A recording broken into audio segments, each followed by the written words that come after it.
All right, so we're going to be looking at zero exponents today, and then we're also going to end up flipping and looking at negative exponents as well.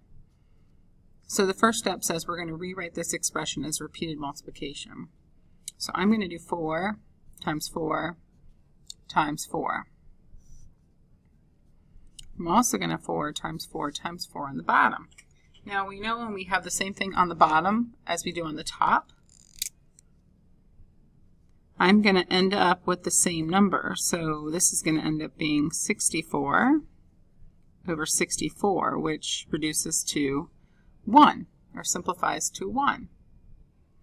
So if I use my division rules, and I have 4 to the third over 4 to the third, that would be the same as 4 to the third minus 3, which is 4 to the 0 power, which means that that is also equal to 1. So if I have an exponent of 0, it doesn't matter what the number is. So I'm going to use a variable there to represent it. It doesn't matter what the number is. Doesn't matter what I put there. If it's to the 0 power, it's just equal to 1. So, for instance, negative 3 to the 0 power would just be 1. A to the 0 power would also just be 1. So even though that is a negative 3, it's still to the 0 power. Now if I had the negative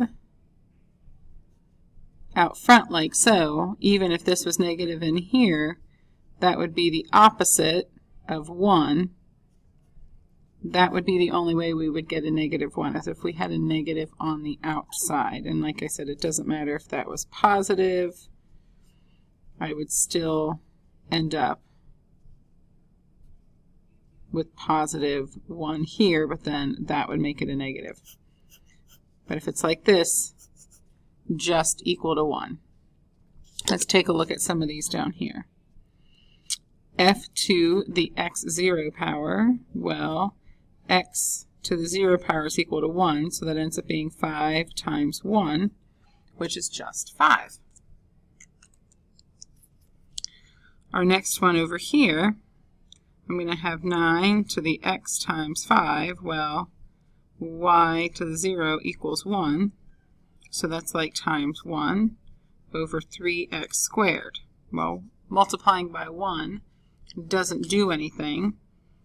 So I still have 9 to the x to the 5th over 3x to the 2nd. I got to remember that I can cancel these out. Slide that up a little bit. And I can think of these as separate. So 9 divided by 3 is 3.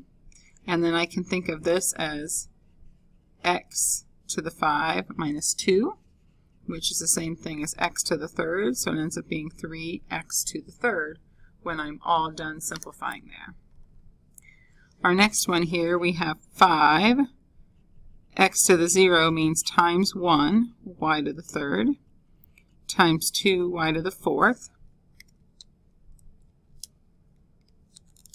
Well, remember 5 times 1 is just 5. Now remember, this is multiplication, so I can think of this as 5 times y to the third times 2 times y to the fourth. And then I can do these in any order, so I could reorder these. And when I reorder, it helps to remind me that I can then do 2 times 5, which is 10. And when I do these, remember the y's, I add their exponents together. So if I'm multiplying, I'm going to add their exponents. So I get 10y to the 7th. On our next one here, I'm going to think of this as 2 times y to the 8th times z to the 15th. So I'm just stretching that out. And on the bottom, I have 8 w to the 8th, z to the 8th. And those are all also multiplication. So you remember when I divide, I subtract. So this right here is going to look a whole lot like this did up here. So the exponents, when I subtract them, 8 minus 8 is going to get me a w to the 0. When I subtract those, I will get z to the 7th. And then I'm going to reduce here and get 1 and I'll still have a 4 in the bottom. Now, this w to the 0, sorry, my papers keep slipping there. My w to the 0 is just equal to 1. So now I have 1 times 1 times z to the 7th over 4. And 1 times 1 is 1. And then I could write 1z to the 7th, but I could also just write it with just z to the 7th over 4 is my final answer. I could also write this as 1/4 times z to the 7th, but you can tell that looks a little bit more kind of confusing as to what is going on here. This is a little more clean cut, and this is how you will see it recorded in math class typically. Our last problem here, everything is being raised to the 0 power. Well, since I'm raising, that is really tiny. Let's just rewrite that. Well, anything, when I raise it to a power from the outside, I end up multiplying it times that exponent. So that means I am multiplying 1 times 0 here, and 3 times 0, and 5 times 0, and 6 to the first power times 0, and 2 times 0, and 1 times 0. Well, everything ends up being a 1, so my answer is simply 1.